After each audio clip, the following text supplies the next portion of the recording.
नमस्कार दोस्तों बाहर पूरी तरह से अंधेरे के साथ साथ शांति छा चुकी है। तो चलिए आज की बेहतरीन कहानी को शुरू करते हैं। आज की कहानी है रामलाल नामक एक आदमी की, जो कि एक रेलवे स्टेशन पर रात में काम किया करता था। एक दिन वो रात को करीब 12 बजे कुर्सी पर बैठा हुआ था। उसकी आंखें नींद से बोझिल थी। तभी फ़ोन बजता है। रामलाल फ़ोन उठाता है। हेलो जी, बोलिए। उधर से आवाज़ आती है, ट्रेन नंबर 3476 इस स्टेशन से गुजरेगी, ध्यान रखना, ये उसकी आखिरी यात्रा है। इतना बोलते ही फ़ोन कट जाता है। रामलाल थोड़ी देर के लिए सन्न रह जाता है। वह तुरंत ही टाइम टेबल चेक करता है, लेकिन ऐसी कोई भी ट्रेन लिस्ट में नहीं थी। तभी रामलाल को दूर से एक ट्रेन आती हुई दिखाई देती है। उस ट्रेन में से ऐसी आवाज़ें आ रही थी मानो जैसे कोई चीख रहा हो। लेकिन जैसे जैसे वो ट्रेन पास आ रही थी, रामलाल के पसीने छूट रहे थे।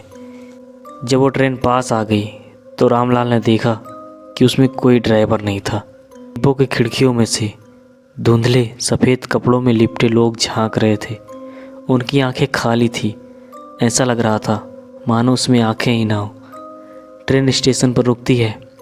उसमें से कोई अजीब सी आवाज़ आती है, रामलाल, तुम्हारा ही इंतज़ार था।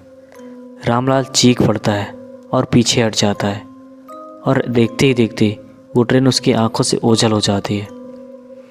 अगली सुबह रामलाल ने सारी बातें अपने सीनियर को बताया।